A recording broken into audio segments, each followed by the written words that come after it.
Tell us a little bit about yourself, Christian. Well, there's not much to me other than me being a locksmith. Well, then, goodbye. Bye. I'll be leaving you now. Yes, it was nice knowing you. The most boring episode. Well, there's not much to me, he said.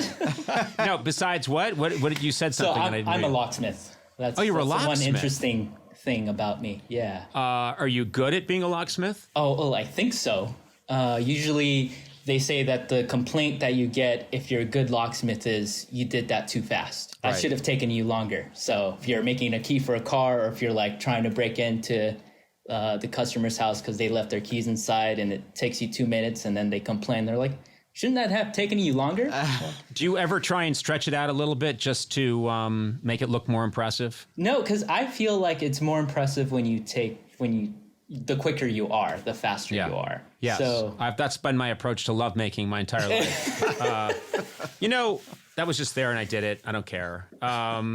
So let me ask you something, because I have questions that intrigue me. Locksmiths can commit heinous crimes if they want. You have a superpower, which is you can go, I'm guessing, to any door, any car, and you can get in within maybe a minute or two? Yeah, like 90% of residential doors and commercial doors. Christian, what keeps you from committing robberies on a massive scale?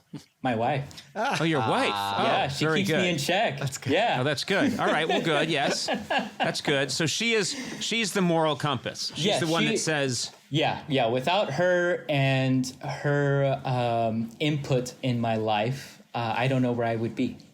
Okay. That's a very sweet thing to say, because when I look into your eyes, I see a man who'll do anything, to profit in this world, and you have the skill to do it. You can get it. Now, let's be honest here. Can you really break into anything? Let's just say residential. Can you get into any house? Yeah, mainly because, especially on this side of the country, 90% of the locks are on two major keyways or brands, and we have tools here. I got a little tool here. This is my favorite one to use. It's called the leashy, and this basically you just put it in and you just feel every pin until you pick it. You go one by one, and it actually reads you the cuts. Christian, could you teach me how to do this? I could. I don't know if I want to, though, because then I'd be responsible for the heinous crimes you may commit. No, what crimes? Here's what I would wake up with him in my bedroom in the middle of the God. Oh, trust me, I've been in there. I've watched you sleep. It's something I do with all my employees. So scary the first time? Yeah, you wear a night mask. It's weird, and a lot of creams on your face. True. Listen, I'm curious, Christian, seriously, let's say we were in the same room, you had that tool, we had some practice locks. Do you think you could teach me to pick most locks? With the right tools, yeah. I mean, I don't want to put anyone who's listening, give them anxiety, because a lot of people do put a lot of faith and trust into their locks, and they are secure. Most people don't know this knowledge, but with a little bit of practice and the right tools, yeah, you could learn fairly quickly. You're a smart man, right, Conan? Well, in some areas, yes. In some areas, there are stunning deficits. Let's just put it that way. Stunning deficits is going to be the title of my autobiography. You could pick it up. Now, what about a car? I mean, cars must be impossible to get into now, right? So this type of tool, the same thing, this leashy, actually was first made for cars. Yeah. For cars. Yeah. So there's numerous of different leashes because there's different types of locks on cars, right? So basically... But a lot of cars now use... I'm sorry to interrupt, but a lot of cars now use electronic... they don't have a real place for a key. What do you do with that? Unless it's like a Tesla, they will have a key for the door handle. So you just pick that, you get in. If it's a push to start, then all you need is a programming tool. Do you have to pass some kind of morality test to have that locksmith tool or that programming thing? Because you have to have a locksmith license, and so that is provided by the state. Okay. The state license. All right. I have a question. Let's say I'm in a parking lot.